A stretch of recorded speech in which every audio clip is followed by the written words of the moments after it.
Uber Canada says it changed emergency policies after driver left with child. I actually spoke to this mother.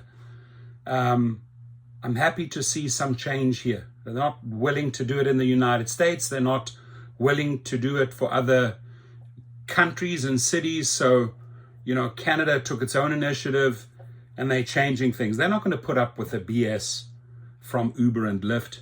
Driver left with 5-year-old in the back seat in North York.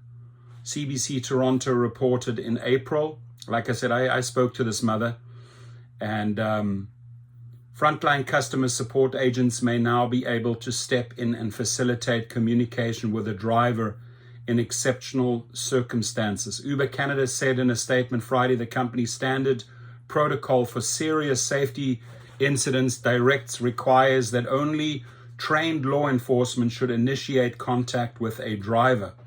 Uber Canada says it has updated its safety protocols for emergency situations. Amen, thank you. After an incident in March where the company representatives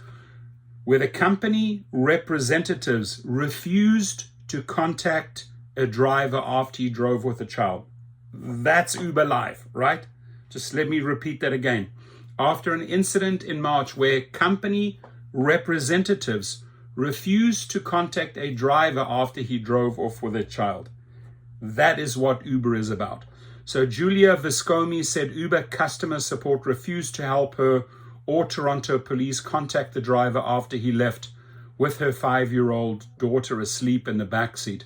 Police ended up finding the child without receiving help from Uber about an hour and a half after the driver left with her. I mean, there's just full-on panic, right? I don't know why that driver couldn't just go straight to a police station and say, hey, listen, I have a child in my car. While our standard protocol for serious safety incidents directs that only trained law enforcement should initiate contact with the driver, we recognize that exceptional circumstances such as the incident on March the 10th, 2025 may require, it doesn't may require, it does require frontline customer support agents to step in and facilitate communication.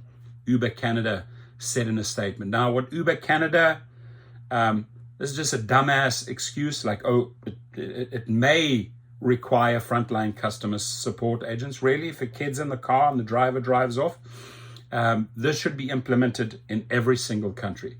This update is effective immediately, the company confirmed to Toronto. Viscomi said she was absolutely elated by the change. Good. Victory for the parent there. There had been nothing but silence from both the city, Toronto, and Uber for the last little while, so I knew that things were being worked out, but I didn't know to what extent. This was a very happy surprise.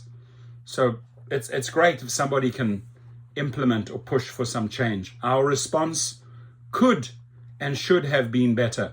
Michael Van Hemmen, general manager of Uber Canada Rides, wrote a letter Viscomi dated Thursday apologizing for the incident. Usually never apologize.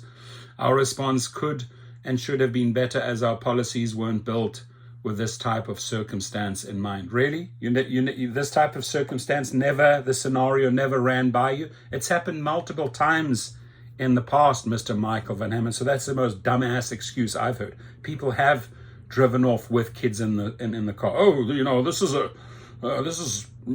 Our policies weren't built around this type of circumstances in mind. You didn't even think about this scenario, that this could possibly happen? Not buying it. That's BS. He said the internal updates recognize that in exceptional circumstances such as the one involving your child, time is of essence. After the Uber representatives would not contact the driver, Viscomi said she called 911. An officer called Uber to get contact information for the driver, but she said a representative for the ride-sharing company refused to provide it, stating the police needed to fill out a form. Right? It's a matter of life and death here. A child's in a car with some stranger.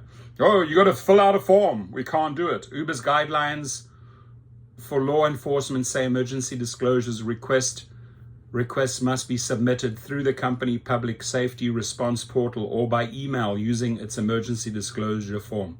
That's the mom that I communicated with. So thank you for pushing the change. You're a hero. And hopefully we can get this type of change, in every single country. Your comments, please.